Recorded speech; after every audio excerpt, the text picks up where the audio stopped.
All the units operating here in the Arctic region, they need to be very, very robust to cope with this harsh environment. This just prevents any aid from the outside. You need to bring everything yourself. The Arctic region is the gateway to the North Atlantic. For NATO and its allies, maintaining a strong presence here is vital to protect trade, transport and communication links between North America and Europe.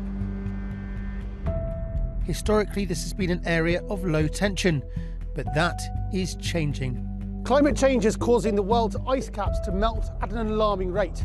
As this ancient landscape forever changes, what does the future hold for security of the region known as the High North? I'll be joining the Danish armed forces in Greenland, at sea and in the air, to find out the challenges of patrolling this vast area.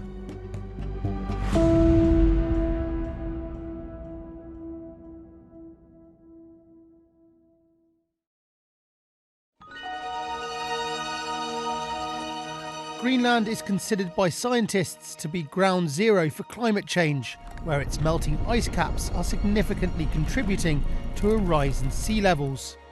Along with the Faroe Islands, it forms part of the Kingdom of Denmark and is therefore under Danish military protection, which falls to the Joint Arctic Command, or JACO, a Danish-led operational command with a headquarters in Nuuk, Greenland's capital.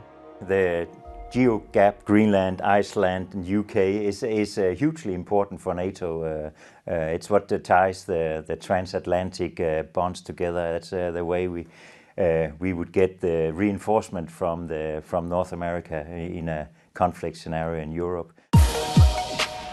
No one knows how to operate in the freezing waters off the coast of Greenland better than the Royal Danish Navy, who have been patrolling here for centuries.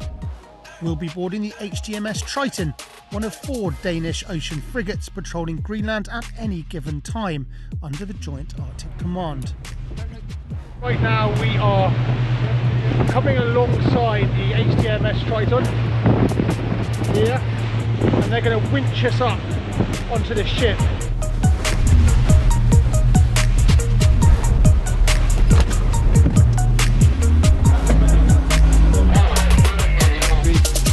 Grab those. Safely onto the ship, I went up to the bridge to meet the commanding officer. Commander Senior Grade Peter Crow is a veteran of these waters and a former commander of one of NATO's naval task forces.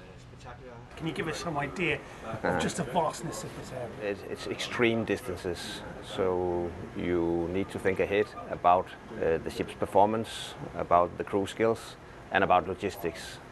We start to feel a growing interest from other navies that also wish to explore the northern region, and of course we want to keep the sovereignty and protect the interests of Denmark and also our allies up here. Therefore we are very pleased to share our knowledge with others and especially allied navies. So you say that you're surveying this area, mapping this area. Has that mapping or surveillance changed due to climate change over the last few years, do you feel? I mean, it's the sea level that's changing and it's the amount of ice that is changing. Let's take an example here in the Bay of Disco where we are now. People on the shore side, they used to visit the island Disco and they could go there by foot, but they haven't been able to do that for a very long time because the temperature is increasing. So it is very, very easy to see the changes of the climate. The Triton is uniquely adapted to these waters. While not technically an icebreaker, it has a reinforced hull, meaning it can break through ice up to 80 centimetres thick. It is also highly manoeuvrable, which is key when operating in Greenland's narrow ports and waterways. With a crew of roughly 55 highly trained personnel and equipped with advanced radar systems and a Seahawk helicopter, the Triton's main role is to protect Danish sovereignty. But it is also responsible for search and rescue missions, environmental monitoring and logistical support to local communities. Men I skal de her 2 tampe, der stikker ud, dem skal I skære af. In these vast regions and testing conditions, a successful patrol relies on the competence and teamwork of the crew members. Der left one. Yeah, that's right. I got it right? Yeah. Fantastic. Thank you very much. I got it right. Quite happy with myself. On board the Triton, a group of 20 or so conscripts are quite literally learning the ropes.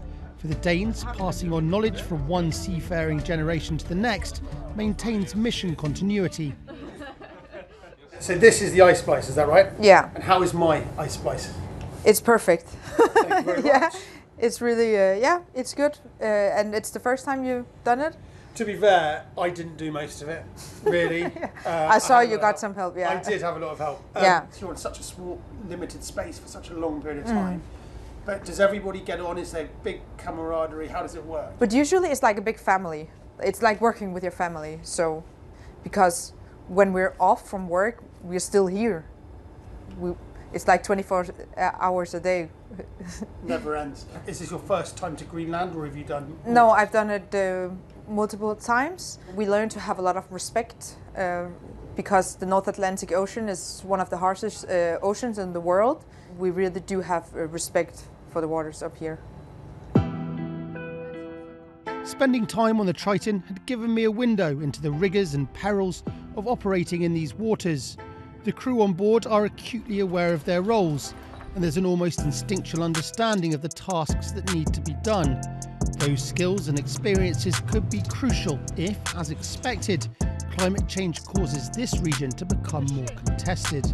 As the ice melts, it creates the opportunity for new shipping routes, and with it, potential risks and threats to Euro-Atlantic security. The availability of new Arctic routes, while presenting potential commercial opportunities, could also lead to competition between nations and jeopardise the security of the entire region. With Russia stating its intention to be a primary force in the Arctic region and China declaring itself as a near-Arctic power, Arctic security has become a priority for the NATO alliance and its allies. Our area of responsibility will be more used by the whole world. Trade, the ships, by research, by tourism. So there will be more people in our area, and that of course gives us a challenge, both in the surveillance part, but also in the search and rescue part. We need to be capable to handle that. So there will be challenges. Greenland is the world's largest island, 6 times the size of Germany.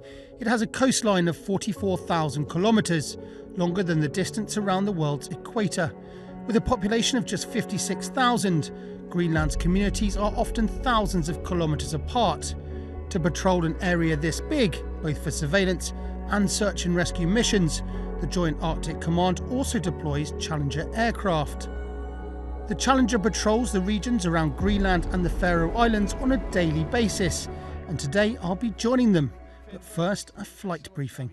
We're here, Thunderstorm, going out through the fjords, up along the coastline, inspecting for the ships, around counterclockwise around Disco Island, and when we're done with the inspection, we go back home. So when you say we're inspecting for ships, what are you looking for exactly? We have a general idea of what's out there today, and we're just going out and see if everything is like it should be. And the ships there, the fishing ships, see if they have the permissions to be there, and just making sure that they are what they are and where they are and do what they were supposed to do. Yeah. So essentially, you're creating a kind of maritime picture from Yeah. the sky. Briefing complete, it was time to board the aircraft. The CL-604 Challenger has long-range and high-altitude capabilities, which makes it ideal for Arctic maritime patrol and search and rescue missions. So guys, right now we are obviously flying over Greenland. Can you give me a little bit of an idea about what you're doing? Right at the moment, I'm using the radar to look for targets on the surface and try to correlate them with what info we have on the ships that are in the area. Then we need to go visually ID each ship, all the fishing ships, the passenger vessels, the merchant ships. We have to have a positive visual ID of them. We take some frame grabs of it and send it down to the Arctic Command, so everybody's sure that the ships are who they say they are and that they're allowed to be there.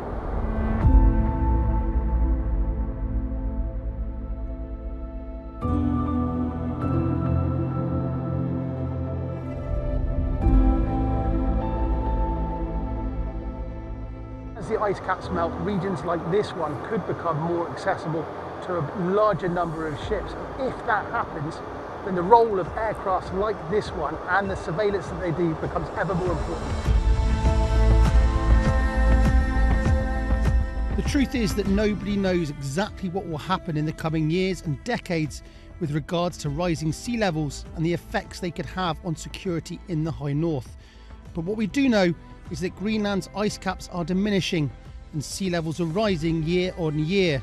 In an age when global security is both unpredictable and volatile, it is vital NATO maintains a strong allied presence in a strategically important region.